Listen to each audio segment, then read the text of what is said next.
Okie dokie. Let's take a look at the AND gate.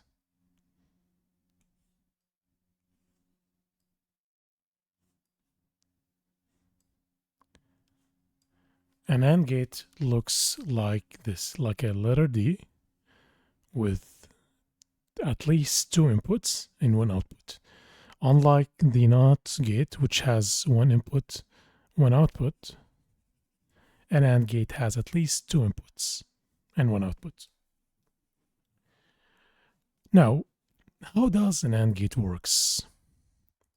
An AND gate is an extremely picky gate.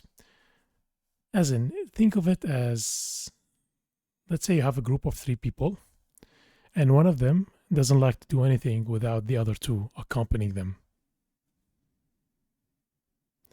If they want to play video games together, both of them gotta be playing for that third person to play. Otherwise, they won't play.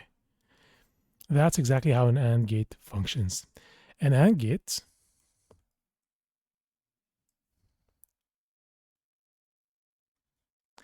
takes 2 inputs, then outputs a value. When both inputs are 0, you get a 0 on the output. So A doesn't want to play video game, B doesn't want to play video game, then the AND gate is not going to play a video game. Say, now A doesn't want to play a video game, but a B wants to play a video game. Well, again, as I mentioned, the AND gate wants both of them to be playing a video game for it to play a video game, so it's still not going to play a video game. No, nada. Now, let's say B doesn't want to play a video game anymore, but A wants to play a video game. Again, just because a different person wants to play the game, an AND gate's not going to change its mind until both of them are playing a video game. So it's still going to refuse to play a video game.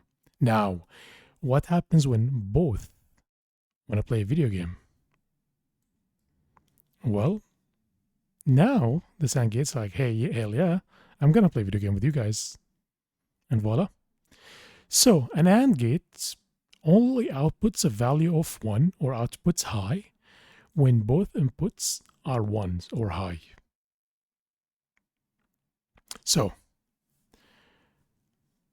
let's summarize this in a truth table. So we have A, B, and we have a good old output F.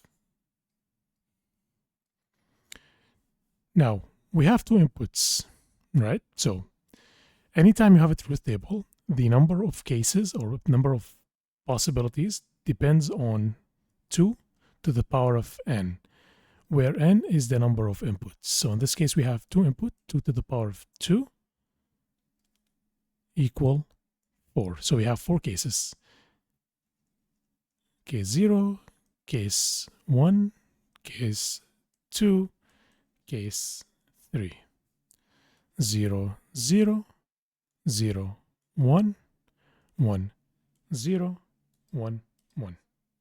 This is 0 for binary for 0, binary for 1, binary for 2, binary for 3. Now, the output is going to be